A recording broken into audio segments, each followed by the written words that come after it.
Bonjour Stéphanie. Bonjour Isaïe. Je te remercie de m'avoir invitée chez toi. Avec plaisir. Donc, ma première question déjà, est-ce que tu peux nous parler un petit peu de toi? Qui est Stéphanie? Alors, qui est Stéphanie? Stéphanie, c'est un long parcours. Je suis experte en relations et en leadership, c'est-à-dire me mettre au centre de ma vie, choisir qui je suis, choisir ce que je veux et ce que je décide de manifester dans ma vie. Donc, me remettre vraiment au centre. Là où, des fois, et on va le voir certainement dans cette conversation, je me suis mise en périphérie, j'ai mis les autres au centre, j'ai mis les hommes, j'ai mis l'argent sur un piédestal, j'ai mis tout ce que je voulais sur un piédestal qui est inaccessible pour moi et on va voir pourquoi pendant cette conversation. Et aujourd'hui, j'aide les femmes à manifester l'amour, à manifester l'abondance, non pas en devenant, comme on l'entend souvent, en devenant une personne à qui manquerait quelque chose et elles doivent encore développer quelque chose en elles. Moi, je parle de l'effet inverse, qui est que vous avez déjà tout à l'intérieur, vous avez tout le potentiel. Il y a votre vraie source, il y a votre vrai vous dans votre essence. Et en fait, il s'agit d'aller enlever les couches, les croyances, les peurs, tout ce que vous avez ingurgité depuis l'enfance qui a défini qui vous deviez être, qui a défini ce à quoi vous aviez droit, qui a défini ce que vous méritiez, la place que vous devriez prendre, et ce que vous devriez peut-être demander ou moins demander, enfin bref, toute la façon dont on se positionne a été influencée dès notre petite enfance. Et mon travail avec les lumineuses, c'est de leur permettre de retrouver qui elles sont, vraiment dans leur essence. Tout est déjà dedans. Mais on a comme des œillères, des filtres, des lunettes qui brouillent la vue. C'est-à-dire qu'on a une énergie source, on a une identité source. Quand on incarne cette identité source, et ben, des fois on l'incarne d'ailleurs dans des moments où on sent qu'on est parfaitement à sa place. Je ne sais pas si ça te parle. Il y a des moments où tu es super à ta place, tu te sens vraiment incarné, tu es à un moment de ta vie, je sais pas, c'est le printemps, les âges chantent, tu es amoureuse, voilà, prenons un exemple, je suis amoureuse, je me sens complètement bien, complètement moi-même, je suis spontanée, et en fait ça c'est l'énergie source. Même si je vis quelque chose qui va être quelque chose de négatif, quelque chose de triste, je me pose pas de questions sur qui je suis, je le vis, je vis l'instant, je suis triste, les larmes coulent, je vis mon moment de deuil, je vis les choses. Tu vas lâcher cette pression constante que tu te mets. C'est ça. Et dans ma source, j'ai pas à lâcher des choses et des pressions et des masques. J'ai juste à être. Et mes émotions vont être fluctuantes. Mon énergie, des fois, elle va être plus haute, des fois un peu plus basse. Des fois, un jour, je vais être mieux, des fois, je vais être moins bien. Mais je ne le juge pas. Je suis pas dans le jugement de moi. Je m'autorise. Je m'autorise. Et au-delà de m'autoriser, je suis. Parce que s'autoriser, ça vient après. Je ne me suis plus autorisée à un moment donné dans ma vie. Et pourquoi? Et du coup, je vais réapprendre à m'autoriser. Mais à la base, il n'y a même pas d'autorisation à donner, en fait. Ça me fait penser au Tao. Je sais pas si tu as des notions du Tao. Tout est là, en fait. Tout est énergie. Il y a le yin, le yang. Et il n'y a pas de bien, il n'y a pas de mal, il n'y a pas de mauvais, il n'y a pas de mieux. Il y a juste, en fait, être. Et c'est cet état qu'on va rechercher où on est. Et à partir du moment où on a trouvé qui on est, les actions qu'on va poser, les désirs qui vont émerger, les intuitions qui vont nous venir, tout va être aligné. Et on va manifester notre vie telle que on est à la source. Et en fait, j'aide les personnes à retrouver qui elles sont dans leur source. Donc, il ne s'agit pas d'aller chercher quelque chose à l'extérieur, parce que c'est un leurre de se dire, je dois devenir une meilleure version de moi. Moi, je l'ai déjà fait, hein, et j'ai été aidée à, mais qui es-tu dans ta meilleure version? Et j'imaginais un truc qu'en fait, j'imaginais que mon mental contient toutes mes croyances et mes peurs et mes limitations.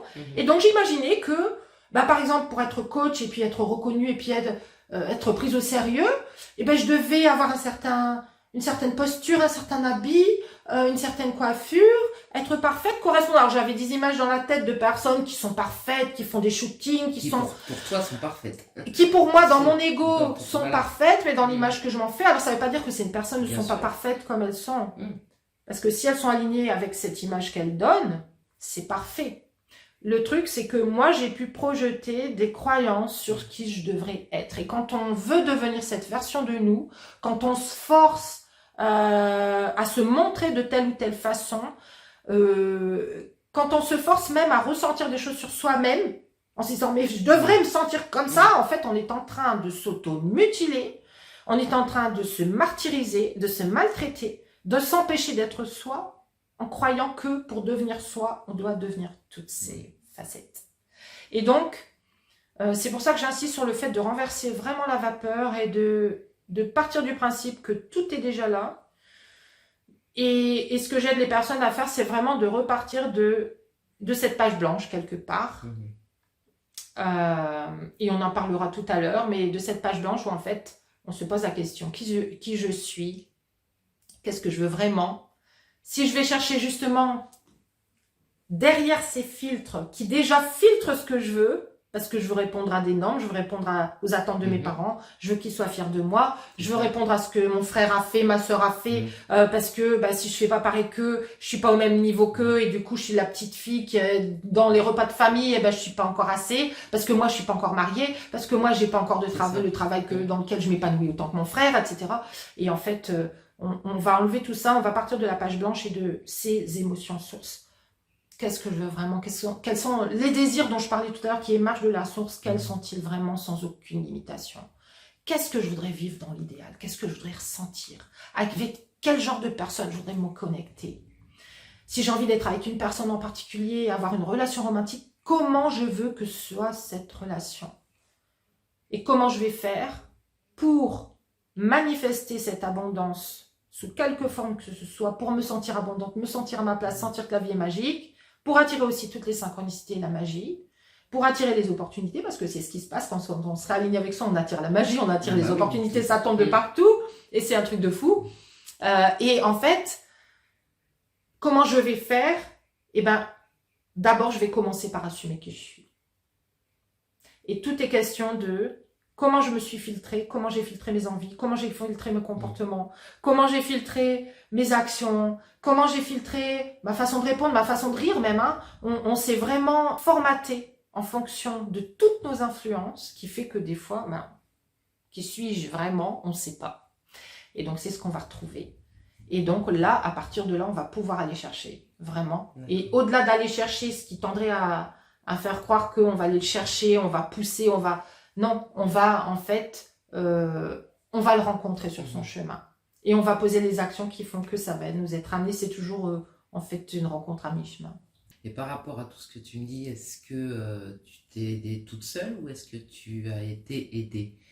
Alors, au début, les expériences ont fait que, parce que j'ai énormément souffert, à un moment donné, faire le choix de quitter une relation, c'était plus facile que d'y rester. Mais ça a pris 15 ans, par exemple, pour la première décision. Ensuite, il y a tout un parcours que j'ai fait où en fait j'allais de relations et d'échecs en échec, avec toujours les mêmes patterns que je n'avais pas constaté. J'ai pas constaté qu'il y avait des patterns. Donc en fait, tout ce qui se passait, c'est que je rencontrais une personne, ça se passait super bien, il avait l'air super intéressé, et puis finalement, au fil des semaines, il disparaissait, ou il répondait de moins en moins à mes messages, ou alors il me promettait de me revoir dans quelques jours et puis j'avais plus de nouvelles. Bref, moi je commençais à tourner dans ce que j'appelle mon féminin obscur, donc à me poser toutes les questions, à me remettre en question, qu'est-ce que j'ai fait de mal, et pourquoi encore moi, et pourquoi non, il va pas encore me laisser celui-là, c'est pas possible. Et donc, le même schéma. Exactement, je reproduisais toujours le même schéma, mais à l'époque j'avais aucune notion de ce qu'était un schéma inconscient. Donc, je faisais avec les moyens que j'avais, c'est-à-dire que je me disais, mais j'ai constaté que j'ai fait des erreurs dans la dernière relation, donc je vais surtout pas refaire les mêmes.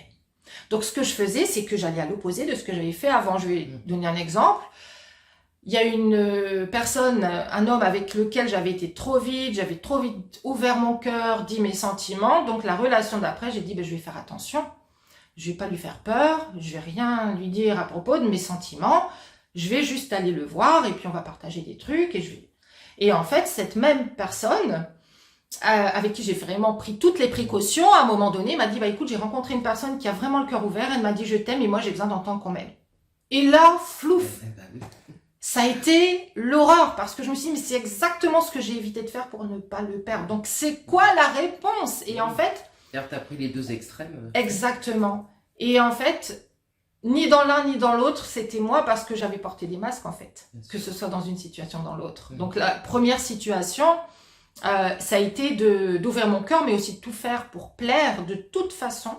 Et donc, de lui montrer que j'étais là partout. Et puis, à la deuxième personne, c'était, encore une fois, être là partout, mais je ne me rendais pas compte. être vraiment dans ma tête, à me poser 1000 questions. Ça n'avait pas changé en fait. Et c'était vraiment ça le pattern. C'est pas, en fait, la question, c'est pas ce qu'on fait pour un homme, pour qu'il voit qu'on est la bonne personne. C'est, est-ce que justement, je suis en train d'essayer de lui prouver, que ce soit en ouvrant mon cœur, en lui disant mes sentiments, en lui montrant qu'on peut être ensemble, ou alors en prenant vraiment la distance et parfois en jouant un jeu, d'ailleurs, de manipulation, quelque part, en me disant « Oh bah tiens, c'est file-moi, je te suis, donc je vais essayer, je vais plus l'appeler, je vais plus rien faire et puis je vais voir. » Mais tout ça, finalement, ça se résume justement dans le terme « je manipule l'autre quelque part », mais au-delà de ça, c'est « je me manipule, je me transforme ». Rien n'est naturel. Pouvoir, non, rien n'est naturel et en fait, on ne s'en rend pas compte. On croit qu'on donne tout, qu'on est naturel. À vouloir trop bien faire, à vouloir trop gérer les choses. Oui. Voilà, et parfois, c'est aussi, c'est trop donner, non pas parce qu'on donne de façon naturelle avec un grand A, un amour avec un grand A, mais en fait, on donne parce qu'on va recevoir. Quand je parle par exemple du syndrome de l'infirmière, eh ben, je suis là pour l'autre, je suis aux petits soins, je vais tout lui donner, dès qu'il y a un bobo, hein, en gros, dès qu'il y a un bobo, je suis là en fait. Dès que il n'a pas pu m'appeler, dès que il y a eu un imprévu et puis en fait il m'a pas donné de nouvelles pendant 3 jours, je vais être celle qui lui trouve les raisons et les excuses. Donc pour me rassurer moi d'abord, mais aussi parce que même si je suis en colère et que je lui dis oh, toi, quand tu vas revenir mon gaillard, tu vas m'entendre, hein, je suis pas contente. Et puis hop, il appelle et on redevient cette petite fille. C'est oui, oh non, bien sûr, non mais d'accord, je comprends. Bon, oui, c'est vrai que c'était pas très cool, mais c'est pas grave. Et en fait, oui, ok, je te vois, tu me donnes rendez-vous demain, tu donnes rendez-vous dans 5 minutes, ok, je suis là. Pourquoi? Parce qu'on a tellement peur de perdre cette relation. Donc derrière, souvent, il y a de la dépendance affective, il y a des manques à combler, qui ont été des manques à la base avec un de nos parents, parfois les deux.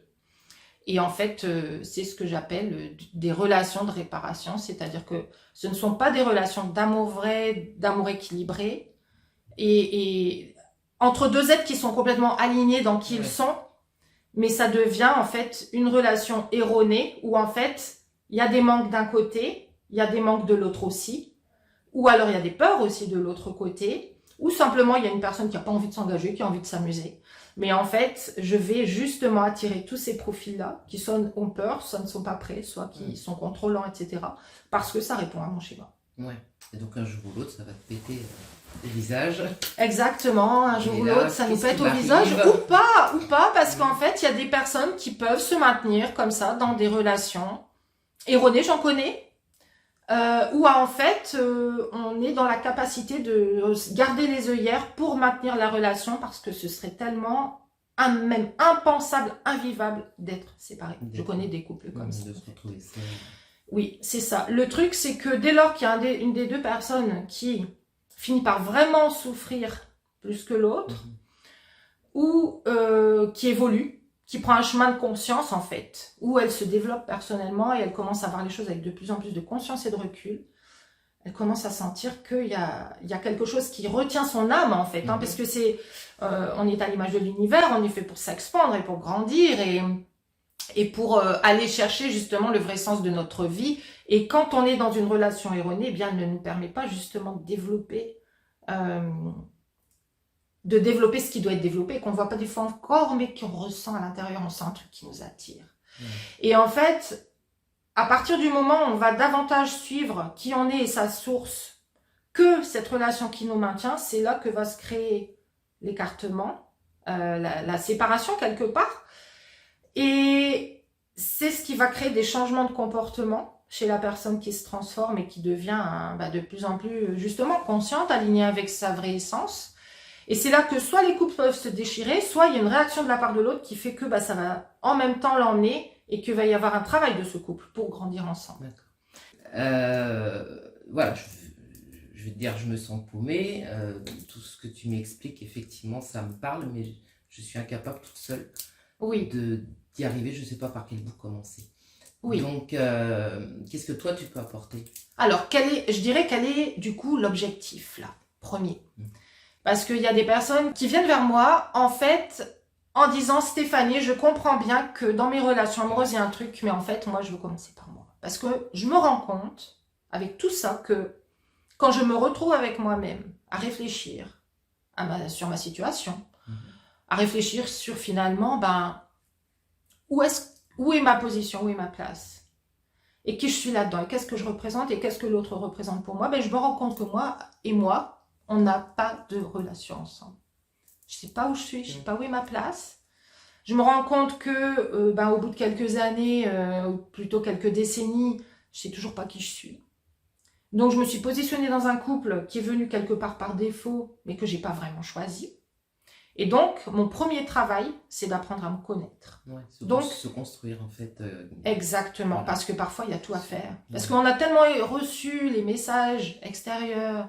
Nous, on est comme ça dans la famille. Oh, mais tu verras, ma fille, combien de personnes avec lesquelles j'ai travaillé m'ont dit, mais ma mère m'a dit, mais ne sois jamais avec un homme, c'est horrible, c'est que de la souffrance. Quand vous entendez ça à 7 ans, à 8 ans, vous vous construisez là-dessus, ou fais confiance à personne. On peut faire confiance à personne, ne compte jamais que sur toi.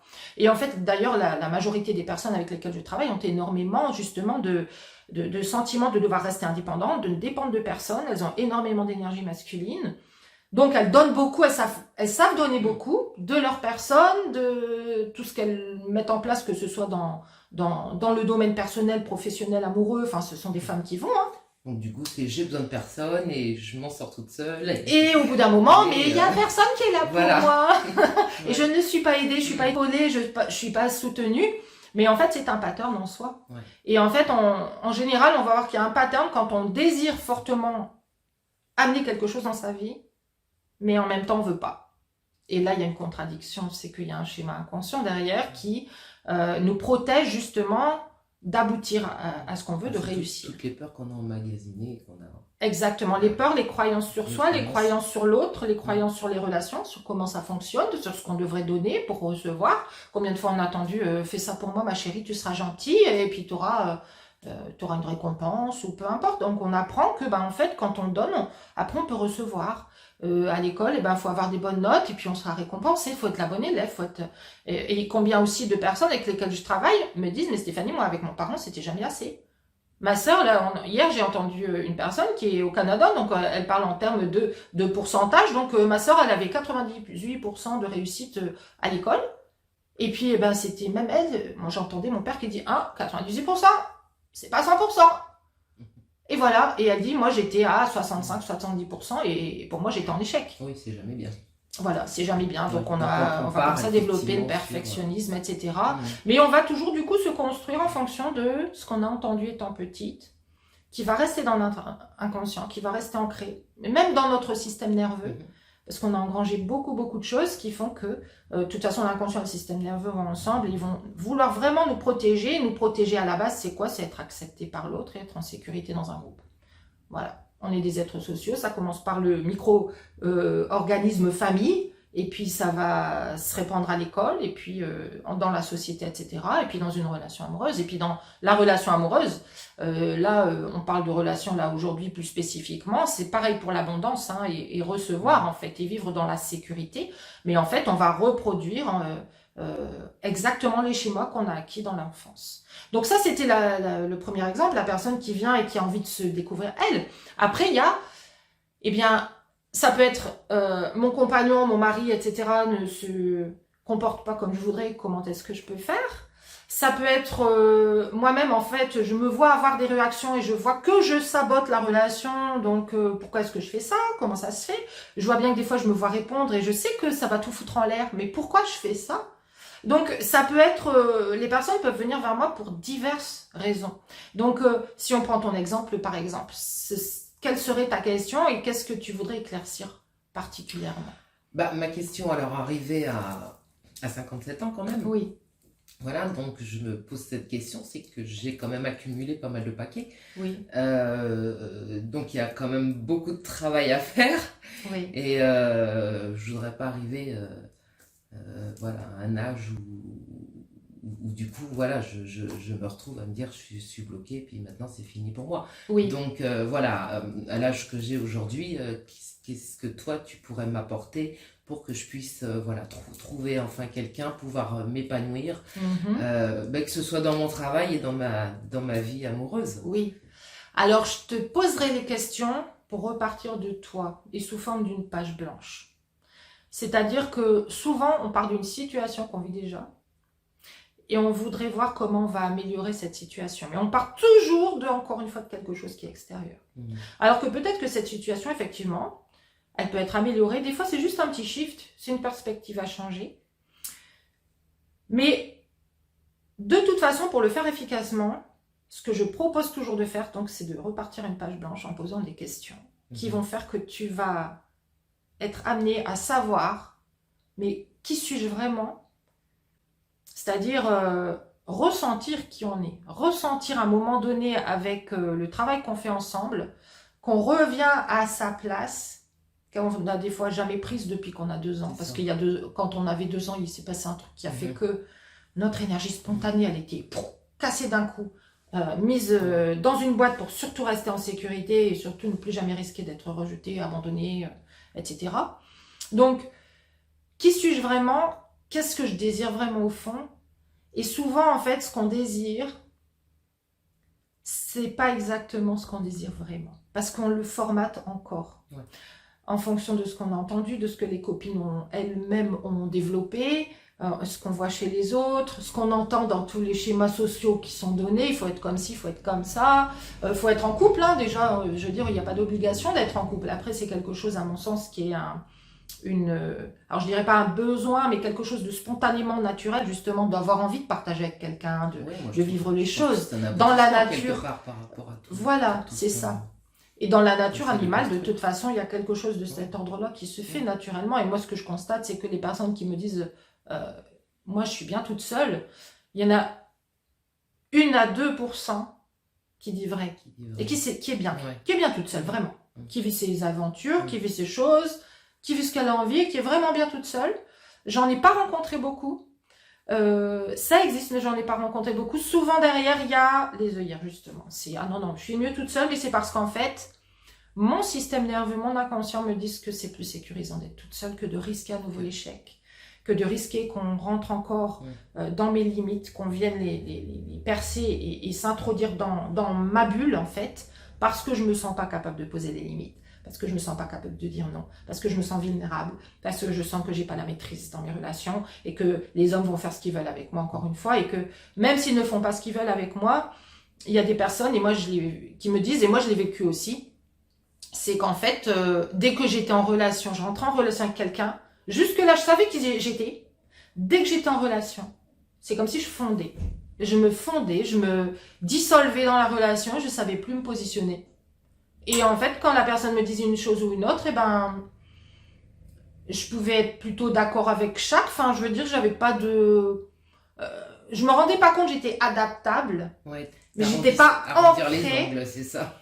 Mais sans même m'en rendre compte, c'est-à-dire que comme je suis quelqu'un d'empathique et je vais parler pour beaucoup de femmes, en tout cas les femmes auxquelles mes contenus parlent, on va dire, les femmes qui sont empathiques, qui ont une certaine ouverture spirituelle aussi, qui sont ouvertes à l'autre, qui sont dans la compassion bien souvent, mais qui sont là d'abord pour l'autre en fait, et qui vont mettre l'autre au centre sans s'en rendre compte, le mettre sur un piédestal sans s'en rendre compte, et en fait qui vont se mettre en marge, en retrait, mais sans s'en rendre compte en fait. Je me reconnais dans ce que tu dis, j'ai l'impression que c'est moi que tu décris là, mais c'est toujours ce sentiment par rapport à l'autre, par rapport à tout ce qu'on fait, ce sentiment de culpabilité, toujours se sentir coupable. C'est ça. Et ça, c'est épuisant. C'est ça. Non seulement c'est épuisant, mais en plus, ça ne sert personne. C'est-à-dire que se sentir coupable face à une personne qui est elle-même contrôlante, qui va venir, qui va manipuler, qui va se servir comme elle veut, même si c'est une personne qui n'a pas de mauvaises intentions, qui va juste être un grand enfant qui a envie de s'amuser quand nous, on veut plus, en fait.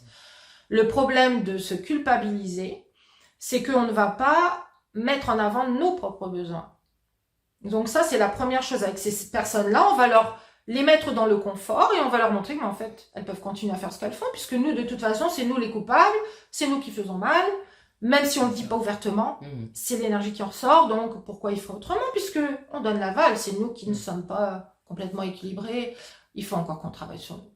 Et quand on est face à une personne qui est alignée, je vais prendre l'exemple d'un homme aligné qu'on rencontre, qui sait ce qu'il veut, qui sait qu'il veut une femme qui a les mêmes valeurs que lui, c'est un homme qui sait se positionner, qui sait ce qu'il veut.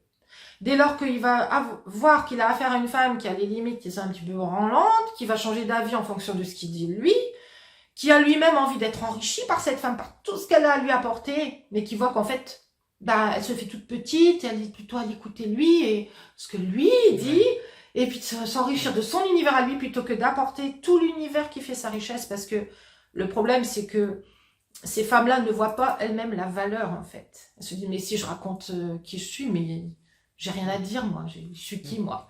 Et c'est ça le problème, c'est qu'elles sont un univers à elles toutes seules. Donc quand on travaille ensemble, elles finissent par arriver à croire en soi. Mais c'est plus que croire en soi, elles le savent quoi. Voilà. Et d'ailleurs, je suis. Exactement, c'est je suis. Et c'est ce qu'on voit sur la page de témoignage. Si vous allez sur la page https://stephanielunivers.com/témoignage avec un S et sans accent, et ben les témoignages sont là et en fait ils reflètent complètement ce qu'on est en train de dire, c'est-à-dire que on n'est plus cette femme qui se fait petite, qui se culpabilise, qui est à moitié invisible, qui est dans un coin, hein, symboliquement, c'est je suis dans un coin de la pièce. Vous savez, quand tu sais qu'il y a les soirées là, dans les films où il y a la fille qui fait tapisserie. Voilà, et on peut faire comme ça tapisserie dans sa vie en fait.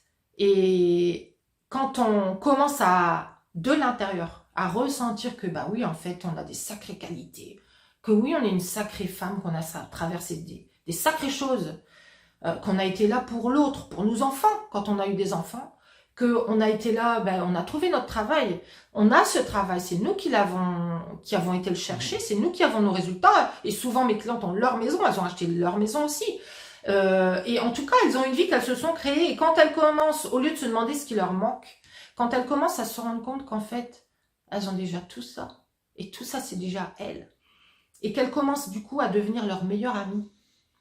Je me soutiens, je me dis des compliments, je reconnais qui je suis, je reconnais tout ce que j'ai fait, je reconnais que je suis empathique, que je suis une belle personne, parce que souvent en fait on prend nos qualités pour des défauts, et ça je travaille dans le programme Trouver l'amour par exemple, on travaille sur les qualités de ses défauts et les défauts de ses qualités, tout à fait, et on apprend à voir les choses complètement autrement.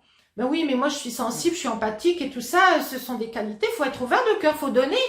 Ah oui, mais derrière, si tu mets pas de limite, si tu dis pas stop à un moment donné, si tu dis pas ben moi aussi je voudrais bien recevoir un petit peu, monsieur, s'il vous plaît, je mérite. Et en fait, dès lors que du coup, comme je disais dans les témoignages, on commence à laisser émerger cette partie de nous qui est la vraie nous, qui a pas cette culpabilité, pourquoi elle devrait l'avoir en fait? C'est la culpabilité même d'exister en fait, et de vouloir prendre sa place. Et en fait, dès lors que on commence à se rendre compte qu'on a une vraie place à prendre autant qu'une autre personne, pourquoi on ne devrait pas prendre moins notre place qu'une autre personne en fait? On a tous une place, on a tous un chemin, on a tous fait des erreurs, on a tous des manques de confiance en soi. Tout le monde, hein, même ceux dont on croit que là, qui sont... soit ils ne les montrent pas, soit ils ont fait du travail pour eux, sur eux, mais c'est pas acquis d'avance. Alors, sauf si, on parlait de schéma inconscient, il y a des personnes qui sont très bien logées parce que elles ont des schémas inconscients qu'elles ont acquis dans l'enfance, qui sont ce que j'appelle des schémas en or. Je parlais dans une vidéo l'autre fois que quelqu'un, vous savez, tu sais, il y a des gens, on dit, ils ont des mains en or. Oui. Ou alors tout ce qui touche, ça se transforme en or, et en abondance, etc. Je dis toujours que c'est pas leurs mains qui sont en or, ce sont leurs schémas, ce sont leurs croyances. Ils n'ont même pas besoin de réfléchir au fait de je devrais me faire confiance, ils ont confiance parce que ils ont vraiment acquis dans la petite enfance une confiance en soi, une sûreté de soi, une évidence que tout est disponible parce qu'ils ont entendu les bons messages. Alors c'est pas la majorité des personnes. Oui, je pense qu'effectivement c'est pas la majorité. C'est ça. Tout à fait. Et on peut travailler sur soi pour acquérir ces croyances en fait et transformer. Dès lors qu'on est en conscience qu'il y a des croyances en fait qui sont erronées en nous et qu'en fait elles nous portent dans le mur à chaque fois et qu'on voudrait bien nous aller aussi vers l'amour et vers l'abondance, on peut complètement transformer, shifter ses croyances pour devenir la personne qu'on est vraiment et qui rayonne et qui est lumineuse.